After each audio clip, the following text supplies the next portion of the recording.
आज बच्चों ये फर्स्ट क्लास है फर्स्ट सेमेस्टर की, जिसे हम ऑनलाइन रिकॉर्ड कर रहे हैं। फर्स्ट सेमेस्टर की first class, this is the first class of first semester. पहली क्लास है पहले सेमेस्टर की, ठीक है। ऑनलाइन में पहली क्लास है फर्स्ट सेमेस्टर की।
देखिए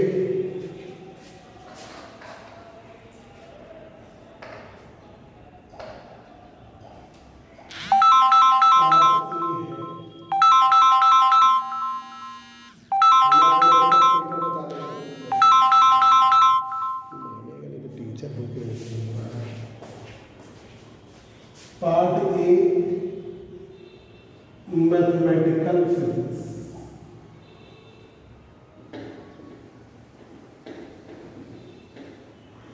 पार्ट बी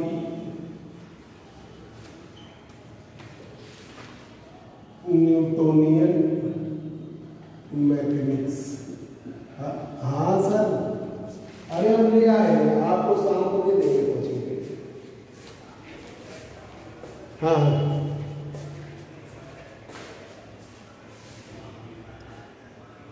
अच्छा अच्छा, तो अभी हम देखते हुए क्लास रिकॉर्ड कर रहे हैं, भेजते हैं 11 बजे है, ठीक। और जो भी हम 11 बजे आपको देते हैं, ठीक है। क्लास रिकॉर्ड कर रहे हैं, ठीक। न्यूटोनियन मैकेनिक्स पार्ट बी, दोनों की हमने बुक बताई है, या तो प्रगति प्रकाशन की ले लो, प्रकाशन की ले लो, या राम प्रसाद एंड सन्स की ले लो, सन्स की ले लो, ठीक है। या आप कृष्णा पब्लिकेशन,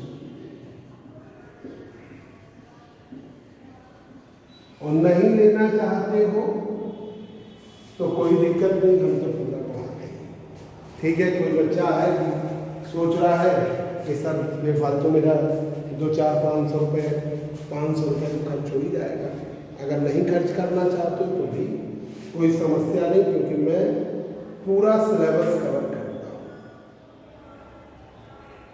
तो ये आपके ऊपर है,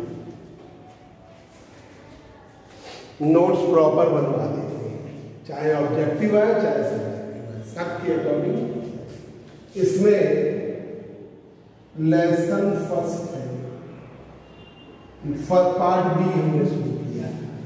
लेसन फर्स्ट है न्यूटोनियन मैकेनिक्स, लेसन फर्स्ट है न्यूटोनियन मैकेनिक्स, ये न्यूटन की मैकेनिक्स है। अब एक दिन हम आपको इस मैकेनिक्स के न्यूटन लॉ के पहले क्या क्या था वो सब थ्योरी है, पॉइंट्स में आपको दिखा देंगे, ठीक है। वो उसके पहले वाली भी दिखाना है। आज आप देखो सबसे पहली बात कि पार्टिकल्स के प्रकार, ये पढ़ने से पहले आपको पार्टिकल्स पढ़ना जरूरी है। पार्टिकल्स जो कोशिश करो कि क्लास में ही 100% हो जाए, मतलब तुमको 99% मतलब 90% तक क्लास में ही याद हो गया, तो घर गए और बस तुमने एक बार रिवीजन किया रात तक, बस तैयार हो गया। तो आप अगर इस तरह पढ़ोगे ना तो आपको और एक्स्ट्रा टाइम मिल जाएगा। जरूरी नहीं है कि आप कोचिंग ही ज्वाइन कर लो। जैसे तुम्हारा मन है ऋषभ का कि हम IIT का भी पेपर देना चाहते हैं, ठीक है, तो तुम्हारे पास 2 ही अटेम्प्ट है, देना भी चाहिए। एक अटेम्प्ट 12th वाला था, एक अभी एक और बचा, ठीक है, हो सकता है तुम्हारा IIT में हो जाए। तो इसके लिए आप BSc का जो पढ़ रहे हो एक टाइम निकाल के पढ़ डालो, बस खत्म। जैसे मैं आज क्लास पढ़ी उतना रिवीजन कर लिया, हो गया तैयार, ठीक है, हमारे अकॉर्डिंग बस। और कोचिंग भाई कौन 1.5 लाख रुपए खर्च करे, कौन 2 लाख खर्च करे, हर बच्चे के गार्जियन नहीं अलाउड कर रहे हैं, नहीं अफोर्ड कर पा रहे हैं, तो आप किसी से नोट्स तो ले सकते हो। नोट्स ले लिया, उससे पढ़ डालो। ऑनलाइन क्लासेज आ गई हैं, उनसे पढ़ डालो, तो आप प्रिपरेशन कर सकते हो। अभी किसी का मैंने देखा था, कहीं पर सुना है कि एक बच्चे ने बहुत अच्छा परफॉर्म किया है, बहुत अच्छा रैंक उसका आया है, जो अभी IIT में। उसने कहीं कोचिंग नहीं पढ़ी, बिना कहा इसने कुछ, ऑनलाइन में जो उसको मिल गया बेटर वो पढ़ा, और 12th में जो उसके पास बेस था उससे पढ़ा, ठीक है। और ये जो पढ़ रहे हो कुछ ना कुछ चीजें तो कहीं ना कहीं आपको मिलता, चाहे IIT का एग्जाम हो चाहे कोई भी। तो देखिए सबसे पहली बात है पार्टिकल्स। पार्टिकल्स को आप 2 कैटेगरी में डिवाइड करें। Particles are divided into 2 categories, particles और बॉडीज।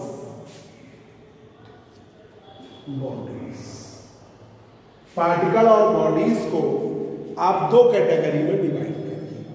एक है रिलेटिविस्टिक पार्टिकल, एक है रिलेटिविस्टिक पार्टिकल, सापेक्षिक पार्टिकल, एक है non relativistic particle. Relativistic particle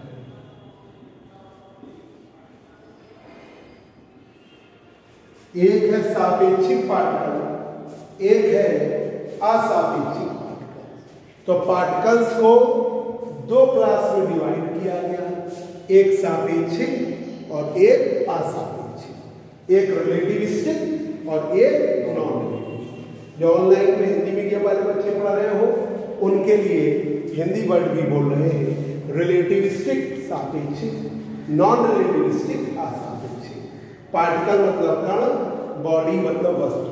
तो पार्टिकल या वस्तु, कण अथवा वस्तु। अब रिलेटिविस्टिक पार्टिकल की वेलोसिटी जो होती है लाइट की वेलोसिटी के आसपास, ठीक है, आसपास, पर हमेशा v की वैल्यू c से कम नहीं, ठीक है। कभी भी v c के बराबर तो कोई नहीं हो सकता। It is impossible that v is equal to c। और नॉन रिलेटिविस्टिक पार्टिकल के लिए तो v is very very very very small, v बहुत छोटा है c से। इसका एग्जांपल है इलेक्ट्रॉन है, प्रोटॉन है, न्यूट्रॉन है, अल्फा पार्टिकल है, ये इसके एग्जाम्पल। नॉन रिलेटिविस्टिक पार्टिकल के एग्जाम्पल है जो इन सबको छोड़कर जितनी भी मूविंग बॉडीज हैं, जितने भी मूविंग पार्टिकल्स हैं, एक्सेप्ट रिलेटिविस्टिक, ठीक है। all moving bodies, all moving bodies, सभी मूव करने वाली bodies, except relativistic particle, except relativistic particle, relativistic particle को छोड़कर। तो relativistic particle electron, proton, neutron, alpha particle, photon, ये सब इसके एग्जाम्पल हैं। जो लाइट का पैकेट होता है उसे फोटॉन कहते हैं। अब देखिए, आपको बताया था frame of reference, frame of reference, frame of reference एक कोऑर्डिनेट सिस्टम है attached with any rigid body. Frame of reference is a coordinate system attached with any rigid body. तो फ्रेम ऑफ रेफरेंस एक coordinate system है, किसी भी rigid body से attach करने के। तो फ्रेम ऑफ रेफरेंस एक कोऑर्डिनेट सिस्टम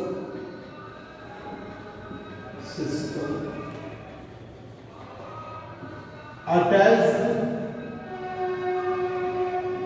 with any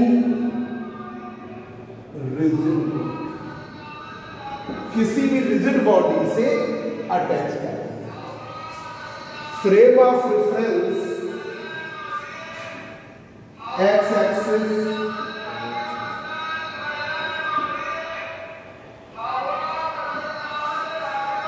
यहां पर ऑरिजिन की जगह ऑब्जर्वर पार्टिकल है, इसके coordinate X, Y,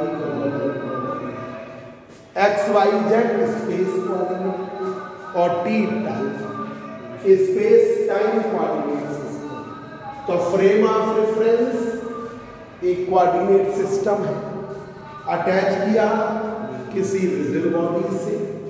frame of reference space time coordinate system X Y Z space और T time space time coordinate system.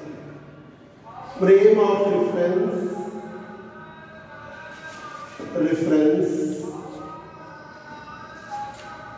Is a space time coordinate system, space time coordinate system. Frame of reference space time coordinate system.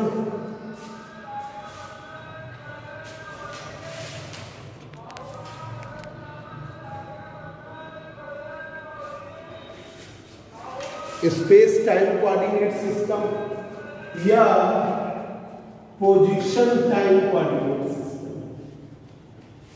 Frame of reference जो है आप ये भी कह सकते हो frame of reference,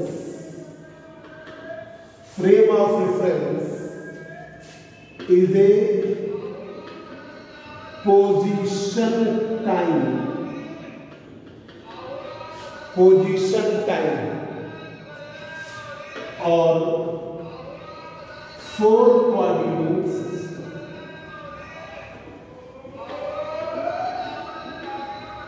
space time coordinate system, position time coordinate system या four coordinate system. Four coordinate वाला सिर्फ एक ही सिस्टम है, वो है frame of reference.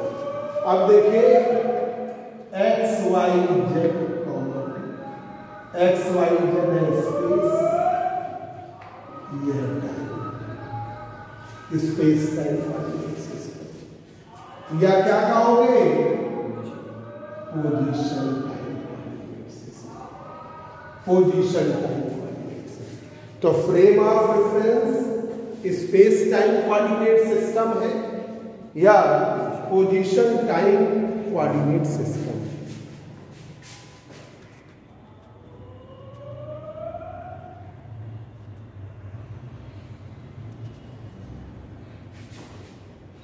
Frame of reference space time coordinate system है या position time coordinate system.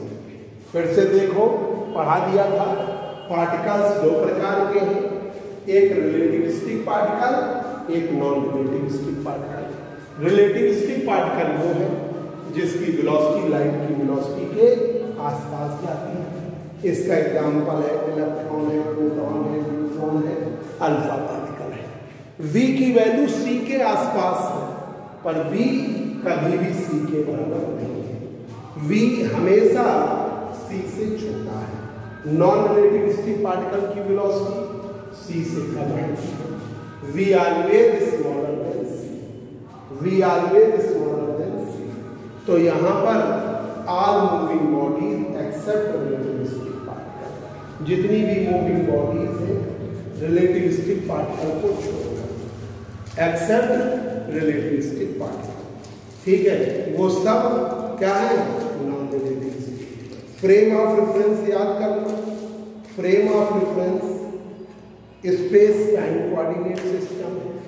Frame of reference क्या है, एक कोऑर्डिनेट सिस्टम, एक coordinate system attached with any rigid body. एक कोऑर्डिनेट सिस्टम है किसी भी रिजिड बॉडी से अटैच कर देते हैं, तो उसे हम क्या कहते हैं, फ्रेम ऑफ रेफरेंस। एक coordinate system attached with any rigid body.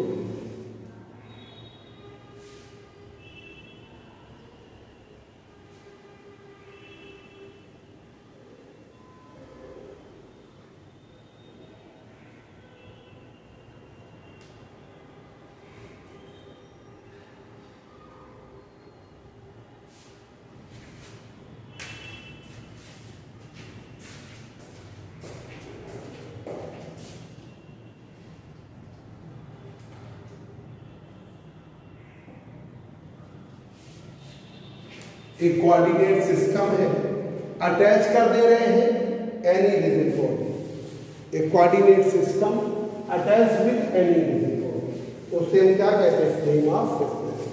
एक कोऑर्डिनेट सिस्टम है जो हम अटैच कर देते हैं एनी रिजिड बॉडी, उसे हम क्या कहते हैं, फ्रेम ऑफ रेफरेंस। एक coordinate system attach with any rigid body. X axis, Y axis, Z axis, ये है फ्रेम। ये है फ्रेम। फ्रेम का मतलब एक्स वाई जेड, पार्टिकल है कोऑर्डिनेट से X comma Y comma Z comma T. X Y Z space का है और टी टाइम। तो frame of reference space time coordinate system, frame of reference position time coordinate system, frame of reference four coordinate system. Frame of reference क्या है, four coordinate system. अब आइए बच्चों, ये बना, एक और बात बता दें कि फ्रेम ऑफ रेफरेंस इस यूनिवर्स में कितने फ्रेम हो सकते हैं, ऑब्जेक्टिव पॉइंट ऑफ व्यू से इनफाइनाइट फ्रेम, ठीक है, इनफाइनाइट नंबर ऑफ फ्रेम, ठीक है, infinite number of frame in this universe। इस यूनिवर्स में अनंत फ्रेम हो सकते हैं, इनफाइनाइट फ्रेम हो सकते हैं। हिंदी वर्ड की जरूरत तो नहीं, बता देना, इनफाइनाइट फ्रेम हो सकते हैं, अनंत संख्या में फ्रेम हो सकते हैं। अब देखिए,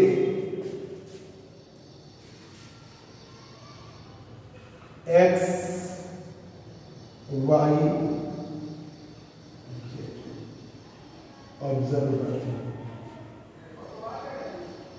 पार्टिकल के कोऑर्डिनेट है X Y Z, position vector R की वैल्यू है सी, आर की वैल्यू है सी।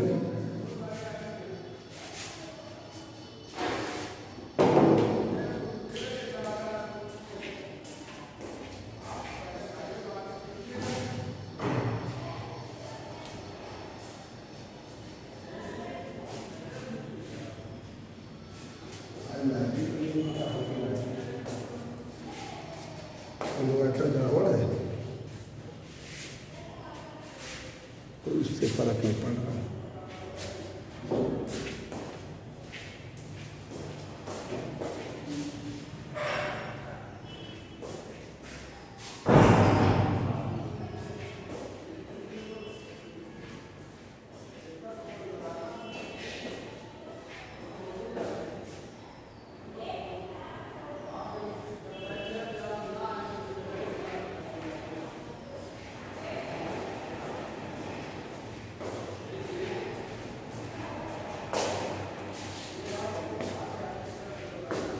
तो यहाँ पर X Y Z position vector है आर की वैल्यू क्या बताई थी? X I plus Y J plus position vector R की value X I Y J R की, आर में आर से मल्टीप्लाई कर आर स्क्वायर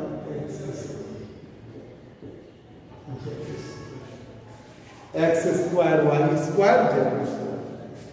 आर की value C speed of light T time, तो आर की वैल्यू सी, वेयर आर बराबर है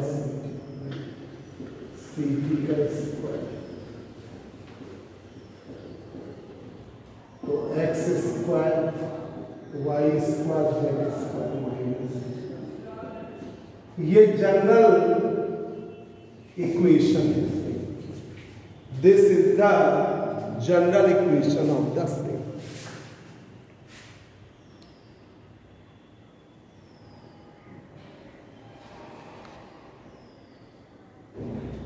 general equation of the frame, ये जनरलाइज्ड इक्वेशन है। This is the general equation of the frame, general equation of the frame. तो आपका X Y Z तीन coordinates मान लिए, मतलब एक कोऑर्डिनेट सिस्टम क्लासरूम से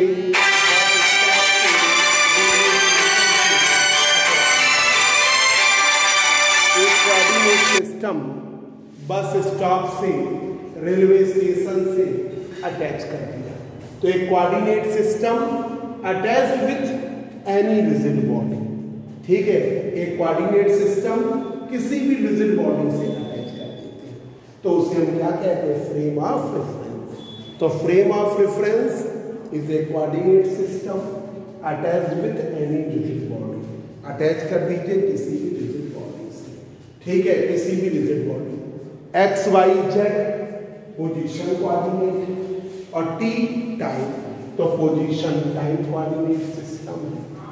space time coordinate system, position time coordinate system. इस यूनिवर्स में फ्रेम की संख्या कितनी है? Infinite.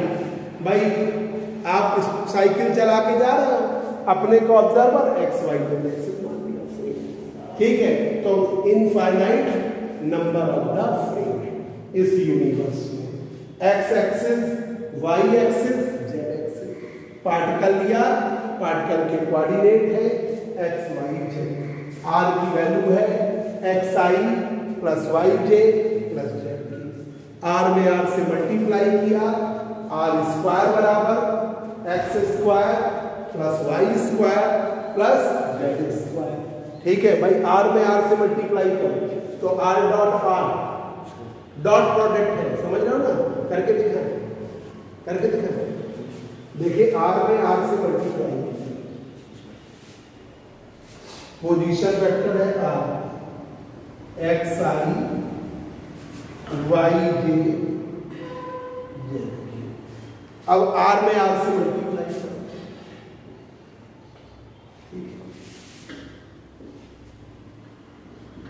X I Y J. Same vectors के डॉट प्रोडक्ट क्या होगा? आर डॉट आर बराबर आर आर cos 0 cos 0 की वैल्यू 1। भाई सेम वेक्टर के बीच का एंगल क्या होता है 0, तो यहां पर ये लग जाएगा a dot B A B cos theta, वैसे ही r डॉट आर cos 0, तो r square r dot R का r स्क्वायर।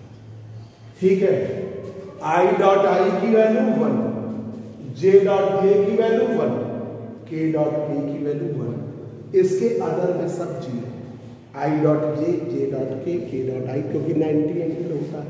तो i डॉट आई की वैल्यू 1, तो x into x square, j dot j की value 1, y into i, k dot k की value 1, z square. तो r square बराबर x square plus y square plus z square. r का मान क्या है रख दिया, सी टी का square, x square plus Y square plus Z square. तो ये हो गया x square plus Y square plus Z square minus c square T square बराबर 0। ये जनरल इक्वेशन हो गई। फ्रेम दो प्रकार के हैं, there are two types of, दो प्रकार के फ्रेम, एक है inertial frame, one is inertial frame. चलो ज्यादा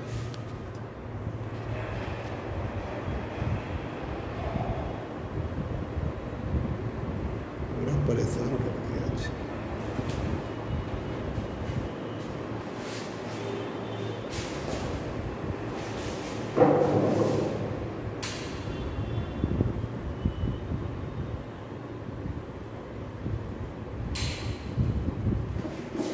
One is inertial frame and another is non-inertial frame. एक है inertial frame and another is non-inertial। दो प्रकार के फ्रेम, एक inertial frame, एक non-inertial। दो प्रकार के frame, there are two types of frame, one is inertial and another is non-inertial। बेटा जरा से ही ऊपर दिया, और जब पानी ले आना और कह देना चाय बना, तुम्हें पानी पीना है। One is inertial and another is non-inertial। खोले आते, one is inertial and another is non-inertial। एक इनर्शियल फ्रेम है और दूसरा है non-inertial। दो प्रकार के फ्रेम हैं, one is inertial and another is non-inertial। एक जड़त्वीय तंत्र है और एक अजड़त्वीय तंत्र। एक इनर्शियल फ्रेम है, दूसरा नॉन इनर्शियल। दो प्रकार के frame, one is inertial and another is non.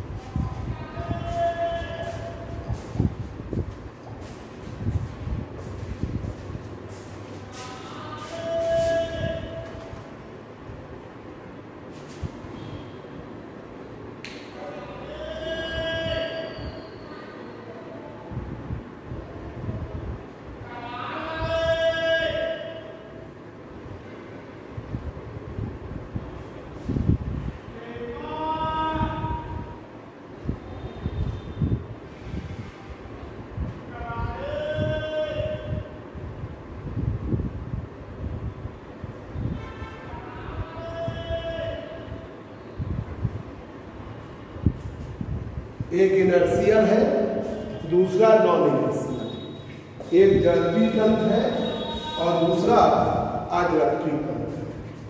ठीक है, दो प्रकार के फ्रेम हैं, one is inertial and another is non inertial. अब देखिए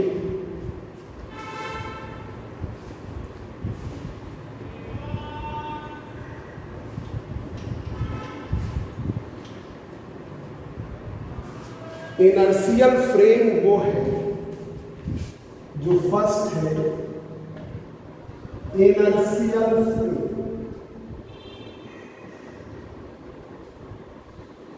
इनर्शियल फ्रेम, इनर्शियल फ्रेम वो है जो न्यूटन्स लॉ को प्रॉपरली होल्ड करता है। एक्स वाई जेड ऑब्जर्वर को पार्टिकल कोऑर्डिनेट एक्स और Y coordinate, A frame which hold the Newton's first law and second, एक फ्रेम है जो न्यूटन के प्रथम नियम और द्वितीय नियम को होल्ड करता है। ए फ्रेम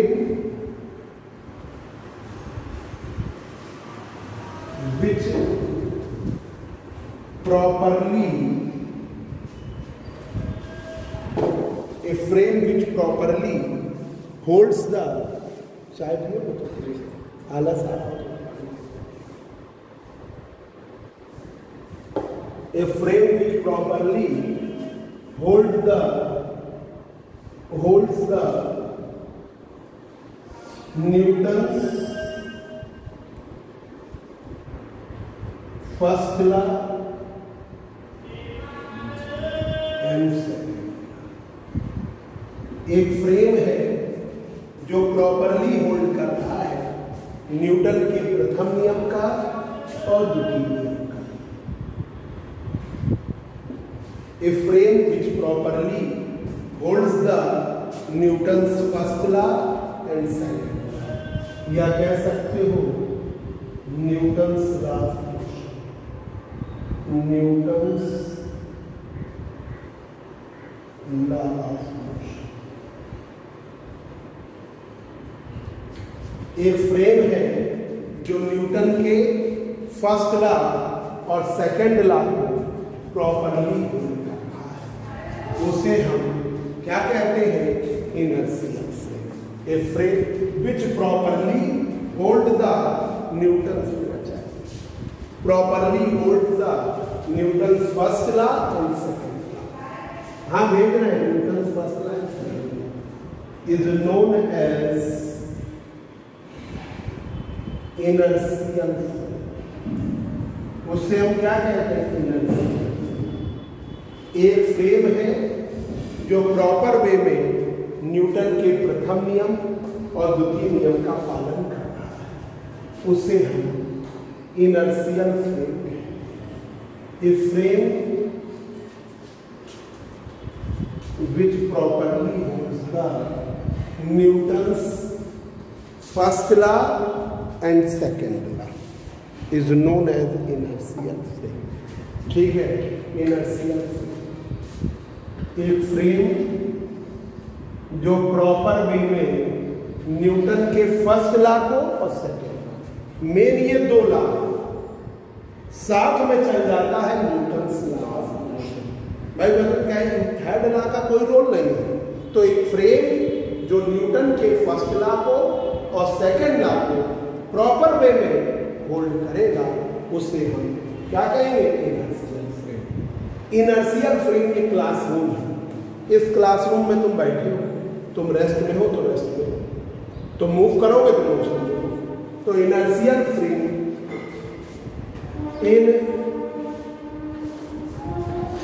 इनर्शियल फ्रेम में unaccelerated body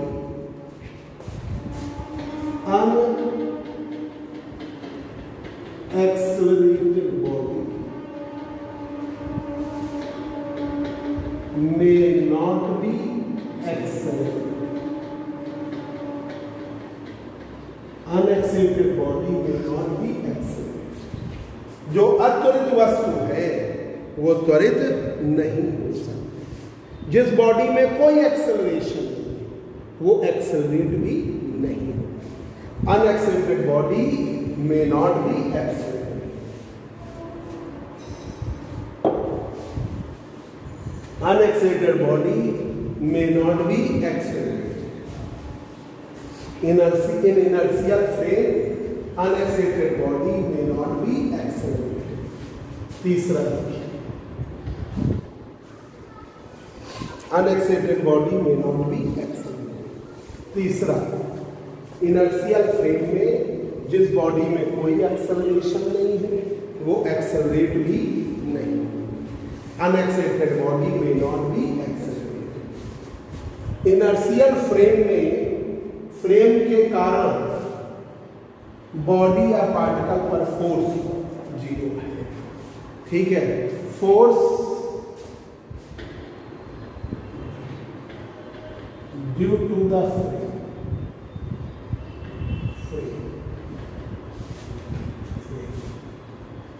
will be 0. Force due to the frame will be force क्या रहेगा? फोर्स 0 रहेगा तो एक्सेलरेशन, वेलोसिटी का रेट 0, वेलोसिटी क्या रहेगा? ठीक है, इनर्शियल फ्रेम में वेलोसिटी पार्टिकल की क्या रहेगी? कांस्टेंट। ठीक है, पार्टिकल या बॉडी उसकी वेलोसिटी क्या रहेगी? कांस्टेंट। ठीक है, अब देखिए इस तरीके से अनएक्सेलरेटेड बॉडी जो है, अनएक्सेलरेटेड फ्रेम हमेशा इनर्शियल है। ठीक है, in this way unaccelerated frame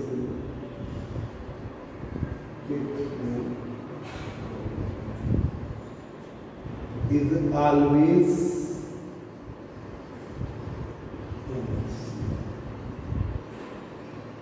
unaccelerated frame हमेशा इनर्शियल रहेगा। जो भी अनएक्सेलरेटेड फ्रेम है हमेशा इनर्शियल है। Unaccelerated frame is always inertial. जो भी अनएक्सेलरेटेड फ्रेम है हमेशा इनर्शियल लिखा हुआ है। ठीक है, तो देखो a frame which properly holds the Newton's first law and second law। एक फ्रेम है जो प्रॉपर वे में होल्ड कर रहा है न्यूटन के प्रथम नियम को और द्वितीय नियम को। मेन फर्स्ट लॉ सेकंड लॉ है। ठीक है, तो यह Newton's law of motion is known as inertial frame. In inertial frame unaccelerated body may not be accelerated। जो अनएक्सेलरेटेड बॉडी है वो एक्सेलरेट नहीं होगा। Unaccelerated body may not be accelerated। Force due to the frame will be 0। तो force is equal to mass into acceleration 0। तो acceleration 0, velocity का rate क्या हो गया? 0। वेलोसिटी क्या हो गया? तो इस तरीके से unaccelerated frame is always inertial. Unaccelerated frame हमेशा इनर्शियल। अब इसके एग्जांपल्स क्या है? एग्जांपल, इसके एग्जांपल्स क्या है? आपकी जो भी बॉडीज रेस्ट में, जैसे क्लासरूम है, आज भी यही है, कल भी यही रहेगा, तो classroom inertial. Classroom, bus stop inertial,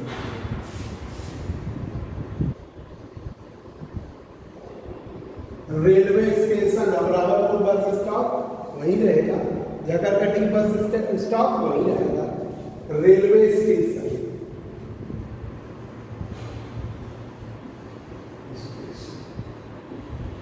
ठीक है, अभी तक की स्थिति में जो आपने पूरी थ्योरी भी पढ़ोगे स्पेस की, तो सैटेलाइट हमको मालूम है फिक्स है। ठीक है, तो सैटेलाइट इनर्शियल, सैटेलाइट जो सॉरी सन जो है फिक्स, तो सन इनर्शियल नहीं है। अभी तक क्वेश्चन नहीं आया अभी, पर सन को अभी तक तुम क्या सोच रहे हो?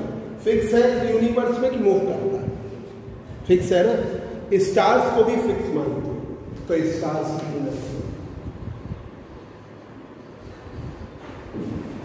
बॉडीज जो मूव कर रही हैं इनर्शियल हो सकती है अगर उनकी वेलोसिटी क्या होगा, ठीक है।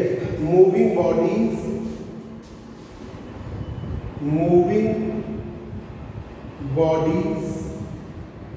Are also inertial.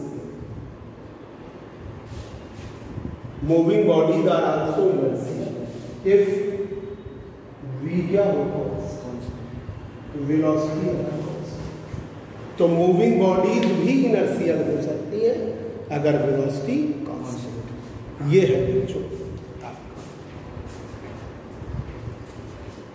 अब नॉन इनर्शियल जब दूसरी क्लास रिकॉर्ड करेंगे तो हम ये ऑनलाइन के लिए करेंगे।